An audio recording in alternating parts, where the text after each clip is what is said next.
How to merge two Google accounts. Hello everyone, this is Sabrina here to help you today. So without any further ado, let's get right into the video. So first, open your Gmail. Now go to settings. After that, go to see all settings. Now this type of interface will appear. After that, go to accounts and import. Now scroll down and then go to add an email account in this check email from other accounts section. Now enter your email.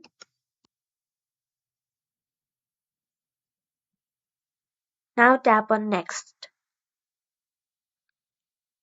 Enter your password for this account.